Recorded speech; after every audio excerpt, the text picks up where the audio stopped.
നാനൂറ് വർഷത്തിലേറെ പഴക്കമുള്ള പുന്നത്തൂർ കോവിലകമാണ് പുന്നത്തൂർ കോട്ടയായി മാറിയത്. നാട്ടുരാജ്യങ്ങളാൽ സമ്പന്നമായിരുന്ന കേരളത്തിലെ പേരുകേട്ട മറ്റൊരു നാട്ടുരാജ്യത്തിൻ്റെ ആസ്ഥാനമായിരുന്നു പുന്നത്തൂർ കോവിലകം. രാജാവിൻ്റെ അധികാരങ്ങളോടെ നാട്ടുരാജാക്കന്മാർ പ്രതാപത്തോടെ വാണിരുന്ന കോവിലകമുറ്റത്താണ് ഈ ഗജരാജന്മാർ നിന്ന് വിലസുന്നത്. രാജശാസനകളും ആർഭാടങ്ങളും നിറഞ്ഞു നിന്നിരുന്ന കോവിലകമുറ്റത്ത് നിൽക്കുമ്പോൾ ഇവർക്കുമുണ്ട് കുറച്ച് പത്രാസും പ്രതാപങ്ങളുമെല്ലാം. ഇത്രയും വിശാലമായ ഭൂമിയിൽ ഇത്രയധികം സുഖസൗകര്യങ്ങളോടെ കഴിയുവാൻ കേരളത്തിലെ ഇന്നുള്ള എത്ര ആനകൾക്ക് ഭാഗ്യമുണ്ടെന്നാണ് ഇവർ ചോദിക്കുന്നത്. ആ ചോദ്യം ന്യായമായ ഒരു ചോദ്യവുമാണ്. ലോകമറിയാത്ത നിരവധി വേദനകൾ ഉള്ളിലടക്കിക്കൊണ്ട് എത്രമാത്രം ആനകളാണ് നമ്മുടെ കൊച്ചു കേരളത്തിൽ തന്നെ കഴിയുന്നത്. വിശപ്പിന് പോലും ഭക്ഷണം കിട്ടാതെയും വെള്ളം കിട്ടാതെയും വലയുന്ന അനേകം സഹ്യപുത്രന്മാർ നമ്മുടെയൊക്കെ ചുറ്റുവട്ടങ്ങളിൽ തന്നെയുണ്ട്. സാമ്പത്തിക നേട്ടം മാത്രം മുന്നിൽ കണ്ട് നീരുകാലത്ത് പോലും എഴുന്നള്ളത്തിനും തടിപിടിക്കുവാനുമെല്ലാം നിർബന്ധിച്ച് ഒടുവിൽ ആന കുഴപ്പങ്ങൾ സൃഷ്ടിക്കുമ്പോൾ അതൊരു വലിയ വാർത്തയാകുന്നു. മാധ്യമങ്ങൾ നേരറിയാതെ അല്ലെങ്കിൽ അറിയാൻ ശ്രമിക്കാതെ ആനകളെ പ്രതിസ്ഥാനത്ത് കയറ്റുന്നു. മയക്കുവെടിവെച്ചും ശാരീരിക പീഡനങ്ങൾ നൽകിയും ഈ പാവം ജന്തുക്കളെ ജീവിക്കുന്ന ശവങ്ങളാക്കി മാറ്റുകയാണ് പലപ്പോഴും. പുന്നത്തൂർ കോട്ടയിലെ ഈ ചങ്ങാതിമാർക്ക് അത്തരത്തിലുള്ള ദുരന്തങ്ങളും ദുരിതങ്ങളും ഒന്നും അഭിമുഖീകരിക്കേണ്ടി വരുന്നില്ല എന്നുള്ളതാണ് ഏറ്റവും വലിയ ഭാഗ്യം. ഒരിക്കൽ അത്തരം അവസ്ഥകളിൽ കഴിയേണ്ടി വന്ന പലരും ഇക്കൂട്ടത്തിലുണ്ട്. അവരോട് പുന്നത്തൂർ കോട്ടയിലെ വാസം എങ്ങനെ എന്നൊന്ന് ചോദിച്ചു നോക്കൂ. ഉടൻ വരും ആ പ്രസിദ്ധമായ മറുപടി: ഇവിടം സ്വർഗമാണ്. ചാവക്കാടിൻ്റെ ചെറിയൊരു ഭാഗവും പൊന്നാനി വരെയുള്ള ഭാഗങ്ങൾ ഉൾക്കൊള്ളുകയും ചെയ്തിരുന്ന ഒരു ചെറിയ നാട്ടുരാജ്യത്തിൻ്റെ ആസ്ഥാനമായിരുന്നു ഈ പുന്നത്തൂർ കോട്ട. പുന്നത്തൂർ കോവിലകത്തിൻ്റെ സമൃദ്ധമായ വളപ്പ് ഇവിടെ വസിക്കുന്ന ആനകൾക്ക് പ്രകൃതിദത്തമായ അന്തരീക്ഷമാണ് ഒരുക്കി കൊടുത്തിരിക്കുന്നത്. സാധാരണ ഒറ്റയ്ക്കൊരു വീട്ടിൽ കഴിയുന്ന ആന അനുഭവിക്കുന്ന കടുത്ത ഏകാന്തതയൊന്നും ഇവിടെ നിൽക്കുന്ന ആനകൾക്കില്ല. ഒരിക്കൽ ഒരേ കാട്ടിൽ ഒരുമിച്ച് കഴിഞ്ഞിരുന്നവർ ഇവിടെ ഉണ്ടാവും. കേരളത്തിലെ ശബരിമലയിലെ പ്രകൃതി സുന്ദരമായ താഴ്വാരത്തിലായിരുന്നിരിക്കാം ഇവർ കഴിഞ്ഞിരുന്നത്, അല്ലെങ്കിൽ മുത്തങ്ങയിൽ, അതുമല്ലെങ്കിൽ കോടനാട്.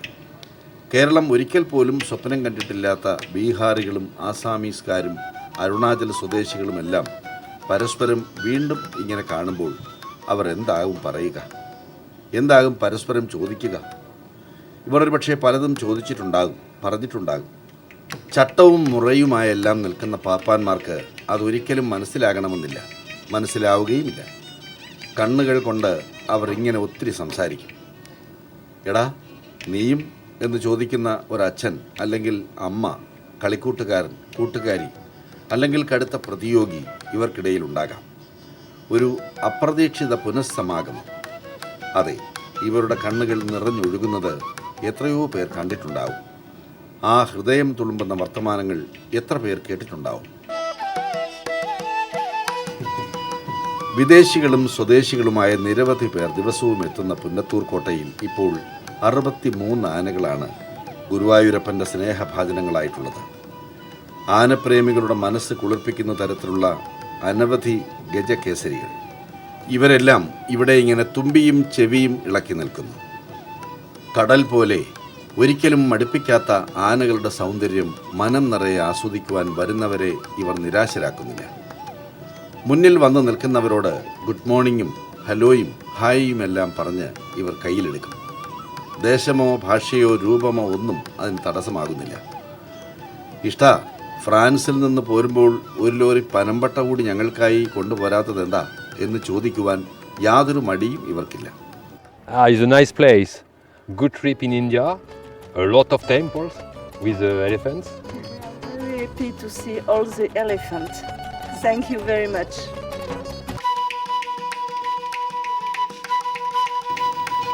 കുളിയും ഉച്ചഭക്ഷണവുമെല്ലാം ആനത്താവളത്തിലെത്തുന്ന ഏതൊരു ഭക്തനെയും ആകർഷിക്കും. വെറുതെ തൊട്ടുനനച്ചുള്ള കാക്കക്കുളിയല്ല ഇവിടെ ഗജവീരന്മാർക്ക് നൽകുന്നത്. 4-5 മണിക്കൂർ എടുക്കുന്ന വിശാലമായ തേച്ചുകുളിയാണിത്. ചരിഞ്ഞും മറിഞ്ഞും ഒക്കെ കിടന്നുള്ള ഈ കുളി പാപ്പാനും ആനയും തമ്മിലുള്ള ബന്ധം ഉറപ്പിക്കലിൻ്റെ ഭാഗം കൂടിയാണ്. വലിയ കോലും ചെറിയ കോലും തോട്ടിയും ചങ്ങലയും അതിനേക്കാൾ വലിയ ചട്ടങ്ങളുമായി എപ്പോഴും കൂടെ നടക്കുന്ന പാപ്പാൻ്റെ ആനയോടുള്ള സ്നേഹവും പരിഗണനയും വാത്സല്യവുമൊക്കെയാണ് ഈ കുളിയിലൂടെ വെളിവാക്കപ്പെടുന്നത്. വാക്കു പറഞ്ഞാലും 2 തല്ല് കൊടുത്താലും മക്കളെ സ്നേഹപൂർവ്വം ചേർത്ത് പിടിക്കുകയും തേച്ചു കുളിപ്പിക്കുകയും ഒക്കെ ചെയ്യുന്ന മാതാപിതാക്കളുടെ വാത്സല്യം തന്നെയാണ് ഇവിടെയും കാണുന്നത്.